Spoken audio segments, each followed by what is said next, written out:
Hey there folks, this is Matt once again. Welcome back to another video, and this is a paid request for James. Thank you so much for that. For those interested in requesting any type of videos, movie reviews, re-reviews, random thoughts, streams, commentaries, tier lists, rankings, video game playthroughs, whatever the case may be, feel free to send it either directly to my PayPal. Do have a CashApp as well. Links are down below in the info box. I will get to as soon as I possibly can. And for those who sent them, thank you. I do appreciate it. And this is one of two requests he sent. I'll get to the other one as soon as I can, James, but thank you so much. But this is for It Takes Two, a 1995 film starring Mary-Kate and Ashley Olsen. Of course, famous for, well, their work on Full House as the two little girls growing up before millions of people's eyes. Because Full House, sometimes people forget how huge of a show that was on TGIF ABC. I remember watching that back in the day. Maybe over there, I might have a DVD of Full House, like season 1, that I found for like $5 or something somewhere. So I remember this show. Because back in the day, it had 4 channels. One of them was ABC, and that was really the only channel of the 4 to watch, because 2 of them were CBS. One was PBS. PBS I barely watched. And didn't have internet, didn't have the just complete craziness of variety of opportunities of what to watch, do that we can now because of the internet. So I'm like, okay, what do we have on TV? Well, watch it. Family Matters, Home Improvement, Grace Under Fire. I watched bits of that, and Full House is one of them. Now, I don't remember much of the show nowadays. I did not watch Fuller House, which these two did not return. Something to do with John Stamos. I can't remember the details with it. But Mary-Kate and Ashley, after the Full House, they started their run of movies. Now, this went in the theaters, but it did not do that well. But apparently, supposedly, allegedly, when it got on home video, it made over $70 million. I don't know the validity of that, but it could be true, because it's probably why you saw a lot more Mary-Kate and Ashley films come direct to videos. And I do remember them being very successful. Like, you would look at magazines that talk movies, and they talk about which were the top rentals, which were the top selling VHS tapes. And I would have magazines. Cinescape would be one of them. Maybe Entertainment Weekly had that for a bit. Sadly, I don't have many of those anymore. But they would tell you, more so Entertainment Weekly, more so that, what were the highest grossing videos. Mary-Kate and Ashley, their films would be up there. So they made a lot of money from that stuff. So I guess they figured, well, the kids are really into this stuff. They relate to these 2 kids. They're used to watching them on TV, so they don't watch them at home. And families, well, I'll rent the movie, or just buy the tape, because I'll watch the tape over and over again. Just like they would buy Barney or any other tapes, and be something for the kids to watch and enjoy and relate to, and go along from there. Now, the story is a little bit The Prince and the Pauper, a little bit of that, where you have these 2 characters who look identical, but they're in separate venues. One is an orphan under Kirstie Alley, because she's a social worker trying to find her a home, but you tell that Olsen twin, because I can't tell them apart, honestly, Mary-Kate and Ashley. That Olsen twin, deep down, she really wants to be with Kirstie Alley, and Kirstie Alley wants to adopt her, but she doesn't have the finances to do it. She's not allowed to do it because of that, because she's a single because she's single and all that stuff. But that Olsen twin is more of the rough and tumble, playing stickball, street smart type of character. Then you have the other Olsen twin, who's more of the illustrious, delicate, taught in more fancier way because her dad is this rich widow who owns this campsite, played by Steve Guttenberg. So eventually one goes to the camp with Kirstie Alley, and then that Olsen twin with some people there, some kids there, see this rich house over there. They think it's a haunted place or something of that nature, and they do a dare. And ultimately she's pulled in because they think she's the other girl, because that's where the rich Olsen twin and Steve Guttenberg live at. And throughout the film, eventually the two girls meet each other. They realize one would help the other, where Steve Guttenberg is going to be married to this snobby, younger, bitchy lady who just wants to sell the place and just wants the money. The other Olsen twin wants to get adopted, and Kirstie Alley has no way to do that right now. So they go, if we get these two together, it'll solve all of our problems. And then a good chunk of the film is more Kirstie Alley and Steve Guttenberg's movie. I was a bit surprised by that because while the two Olsen twins are in it during that time period, and it's more of them living the other life. So the rich one is eating sloppy joes for the first time and lighting it, or trying to play football and doesn't know how to do it, while the other is told to play the piano but she doesn't know how to play, so she just prances about it, or she's trying to talk delicately but she says the word pissed off and the butler's like, pissed off? You know, that kind of stuff. It definitely focuses more on the love story between Steve Guttenberg and Kirstie Alley. Now, before I go further, it's directed by Andy Tennant. He did Hitch, the Will Smith film. He did Fool's Gold with Matthew McConaughey. He did The Bounty Hunter with Gerard Butler. And for what I remember in those three films, I thought they were watchable. I thought they were okay. Hitch I haven't seen in forever. That'd be interesting to watch again. And try to not think about Will Smith hitting and hitching me or anybody else. Fool's Gold, Bounty Hunter, I haven't seen those forever. I remember not minding them for what they were.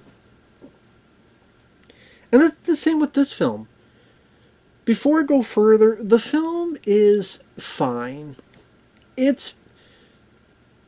If you have kids, if you want to watch a harmless family film, I think this film is acceptable. It is. It doesn't have a whole lot of juvenile jokes, pee jokes, fart jokes, anything of the sort. The Olsen twins do have a charm to them, where they were likable little kids. That's why people liked them on Full House, and they're not annoying, irritating, bratty. They're not the second coming of acting, but I mean, they're little kids and they do what they're supposed to do to be charming and sweet. And again, that was the whole purpose, and I think they fulfilled those obligations and did fine. They did fine. I like Steve Guttenberg and Kirstie Alley. Kirstie Alley Sally passed away years ago. I always liked Kirstie Alley. I liked her in Runaway with Tom Selleck. I've liked her in other stuff.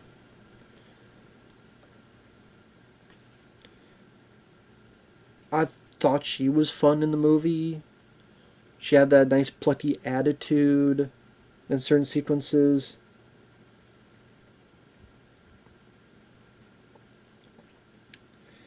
Steve Guttenberg, I'm a big sucker for the Goot, as I call him, the Goot. Steve Guttenberg that's a guy that gets a bad rap nowadays. Because I don't know if it was the Simpsons episode where the club, we made Steve Guttenberg a star, we do. I don't know if it's because of that or other things, but people give Steve Guttenberg shit saying, oh, he never had talent. There's this thing Kevin Smith and Scott Mosher talked about him and kind of talked shit about him. I'm like, well, he had a good run, and then he didn't. I'm sitting there going, and what has, I mean, this was many, many years ago, to be fair. This was probably in the early 2000s when he was really into his podcast with Scott Mosher, but I'm sitting there going, Kevin, hey, your future self should tell you, don't say stuff like that because, yeah, Steve Bloomberg had a run, just like you had a run. Now you are the runs and the shits for the birds. Because, Kevin Smith, you had a run. Kurtz, Mallrats, Chasing Amy, Dogma, Kurtz too. Now, Yoga Hosers, that horror film anthology that was like a little over an hour long, that Killer was here, that was an NFT, and it failed. Because now you can see it. It was on YouTube for free. That's how I saw it. Clerks 3 was an abomination. Masters of the Universe, the fucking Masters of the Uterus cartoon you made, where Teela's the lead and He-Man died like a bitch in the first episode, and I think he got killed twice in the same season. Hey, here's He-Man. He dies, and then Teela's like bitching about him. He's an idiot. And then He-Man comes back, then he dies again, and it's like, oh, or something like the fucking. Like Kevin Smith, you have no room to talk. Again, I know this is, I'm shit on Kevin Smith because he was shit on Steve Bloomberg, and let me tell you something. I love early Kevin Smith films.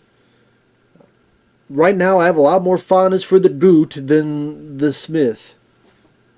Kevin Smith. So I'll say that. Steve Bloomberg rocks. I still need to see his films Lava Lantula and To Lava Tulantula. They're Sci-Fi Channel, I'm sure, just, Sharknado type of movies. But Steve Guttenberg is a star. I need to see those two one day. Maybe I'll get requests of them one day. Who knows? But I love the dude. I mean, that guy had a hell of a run. The first 4 Police Academy films, I enjoy all 4. I would love to revisit the Police Academy films again someday. But I like the first 4 Police Academies. Cocoon, 3 Men and a Baby, which actually, that's coming soon.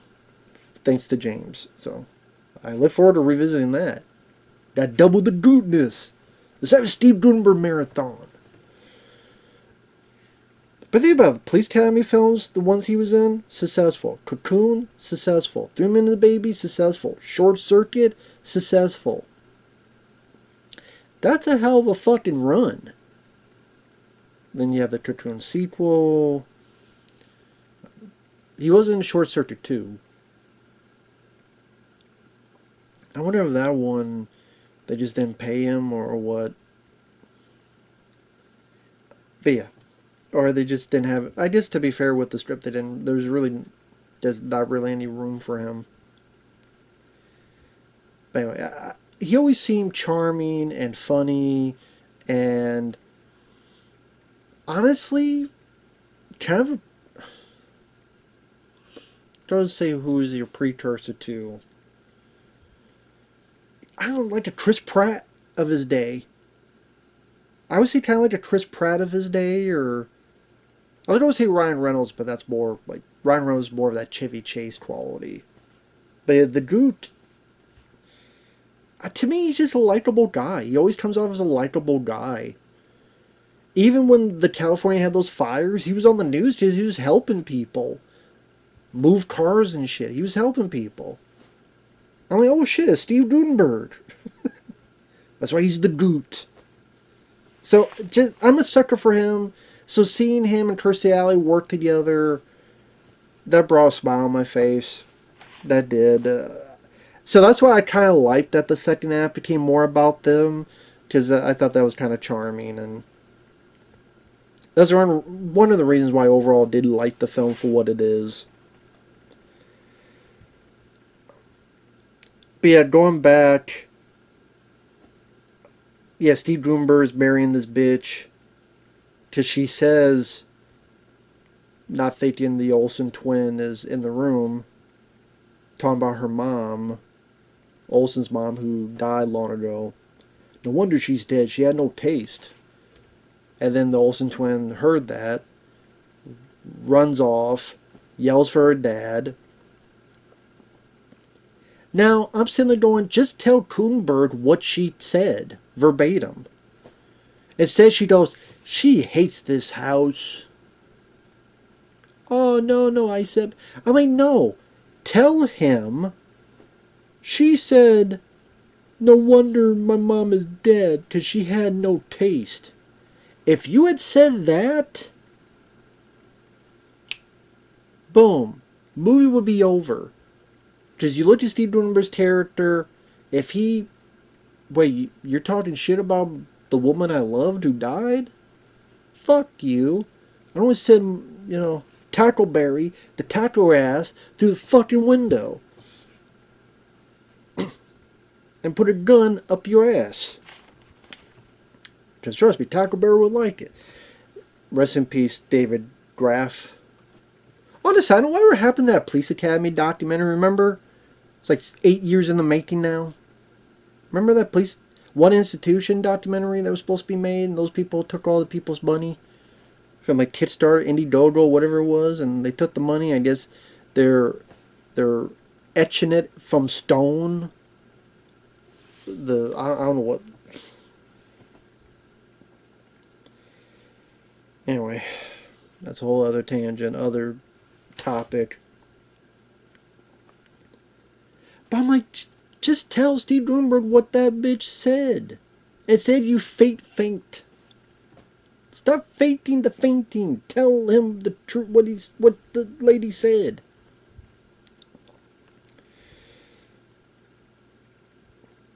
And there's some little cute funny bits when the other Olsen twin gets into the rich house. She sees a version of herself on the wall, and she's confused because she doesn't know that there's an identical version of herself. And she's looking at the painting, and the Twilight Zone music starts creeping up. I thought that was kind of way that was edited together, and using the Twilight Zone music, that was kind of funny.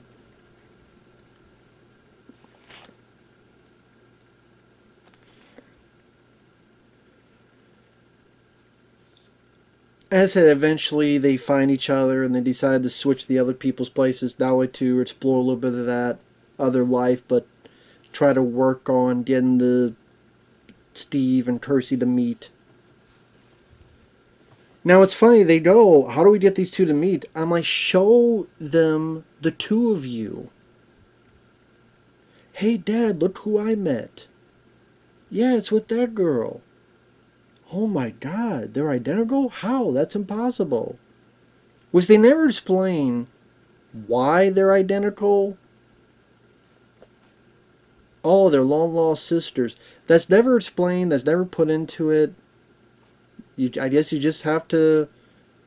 I guess the variety of stories of Prince and the Pauper. You just one of those things that happens. But I'm like, just show Steve and Kirstie, there's the two of us. That's a way of getting these two people to meet and talk and converse. Like, I don't know why they never did that. I don't know why they never just went up and said, look at the two of us. Then Kirstie and Steve would be talking with each other a lot, trying to and see them bond with each other and talk with each other. There's no reason to hide it. But they had to act like they hide it. Why? Why did they have to act like they had to hide it from Steve and Kirstie? Because there's a bit where Kirstie Alley's with the kids and they're getting lunch, and one of the Olsens coming out and Steve Gutenberg. He's like, oh, I gotta hide my face. Why? Just have the two of you there. Yeah, it doesn't. They never explain why. I never, because the movie would be over. That's why. So instead, how do they meet? Kirstie Alley almost dies from a horse ride.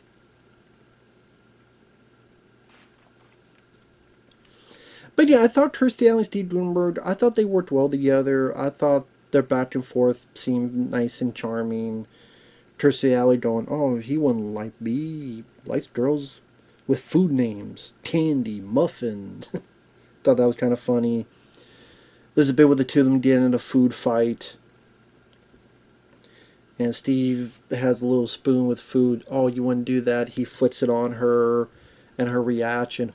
And then they're throwing stuff at each other. Again, I thought that was, yeah, a lot of people could say generic, by the numbers. If you don't care about the actors like I do, you may not get much out of it. See, that's why, this is a side note. This is a tangent, so bear with me. With movie reviewing. In this squeaky ass chair. When you review movies, people say you have to not be... What's the word I'm thinking of? You can't be personal. You can't be... You have to be objective. But to me, maybe at points, like he objectively said this line, because that's the line he said. This person's objectively a creature or a monster if it's, horror movie or sci-fi movie. It's stuff like that. But movies, just like music, just like food, is a subjective thing. If I have a dish, a plate, I eat it, I don't like it. I'm going to say this food sucks. The other person, they may think it's the best thing ever. Now you say, well, it's not for me. Maybe it's properly made and properly, the dishes are formulated where it's supposed to, the spices put on like it's supposed to. But at the same time, you don't like it, so it doesn't really fucking matter. Just at the end of the day, I think when you watch a review of someone, it's either you want to hear their opinion at the end of the day of the movie. Now, opinion equals subjectiveness, not objectiveness. And maybe it's to, oh, they agree with it, and I like to hear someone who agrees with it. Or if they shit on it, hopefully they're funny or entertaining or kind of curious of what was it that they found bad about it, and you agree or you disagree and go along their day. But some people act as if this movie is factually good. Well, yeah, you can have fun and go, what the fuck? You don't like that film? How the fuck do you not like this? And I'll do that all the time. But sometimes I do it for comedy's sake, or sometimes I do it just, be a pisser, be a tosser. But in all seriousness, it doesn't fucking matter at the end of the day, because we all like and dislike different movies. So my whole point is, hey, if you don't like Steve Gutenberg or Kirstie Alley, and you don't give a shit about them, probably will be a movie not for you. For me, because the Olsen twins, I remember them from Full House, and they were charming for what they need to be. It wasn't really more in depth with that. Like I said, they don't really have a lot of deep conversations with each other, which I'm a bit surprised by. Because I thought this would be the second half, would be more of them bonding with each other. The Olsen twins, bonding with each other, talking with each other. Is there some type of relation between us? Anything of the sort? Not really. Again, it goes more to Steve and Kirstie, which I'm like, okay. because I like those two actors. I wonder if people going strictly for Mary-Kate and Ashley, maybe they would want to see more of those two interacting with each other in the second half.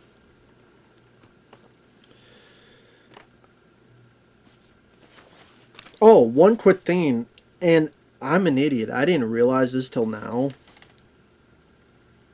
Or maybe I did and I forgot. It's probably the thing there. I forgot Elizabeth Olsen, who plays Scarlet Witch in the new movies, Marvel. She's the sister of the Olsen twins. I probably knew that before, but I completely forgot. She's like, oh, the Olsen twins. Oh, they have a sister. Wait, Elizabeth Olsen? The Scarlet Witch? From WandaVision and Doctor Strange and the Multiverse of Madness? Oh shit. Oh, okay. Elizabeth Olsen. Okay, yeah, I didn't... Fucking forgot about that. Doesn't matter, she's not in this film, but just something, just to point out. So the bond between Kirstie and Steve, I didn't mind. The third act...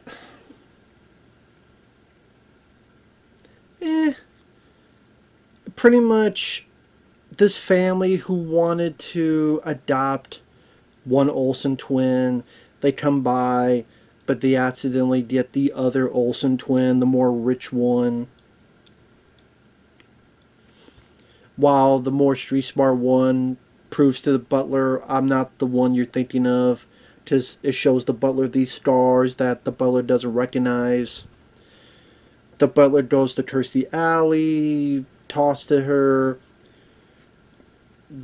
She, with a helicopter, finds the other Olsen twin from this family who likes to adopt kids and put them into labor. Kirstie Alley lands, gets the girl, flies away, and they gotta get to the wedding, which Kirstie Alley comes in, and then Steve Guttenberg kind of looks at her and looks at his possible bride, and then makes the decision. The bitch walks off. Steve Guttenberg's surprised there's two that look like his daughter. And then Kirstie and Steve and the two girls, they go off in a carriage and everything's fine. And it does have the song, the title song, at the end credits. I think Marvin Gaye worked on the song. It takes two, baby. It takes two. Me and you. So, it does have that. Both, I know, the whole third act with the other family, again, it didn't do much for me. It wasn't that exciting. It wasn't really that funny. It wasn't really that suspenseful. I didn't really feel like it was big stakes. I mean, you say technically they are, but at the same time, I just didn't feel... I don't know, it just was the least interesting part of the film. The issue needed to be solved to get to the wedding, so I don't know. I can't think of right now what else you could have done, but it kind of fell flat for me. But other than that... it's nothing new. It's nothing unique. It's nothing fresh. You've definitely seen this kind of film before. So, would it have been nice to see a bit more uniqueness on stuff? Sure. But if you like the actors involved, it's a harmless watch. It is. Generic, sure. But, it was fun enough that, it was a bit charming. It was. So take that for you will. With that said, thanks for watching. Take care, and we'll see you in the next video. Bye-bye for now.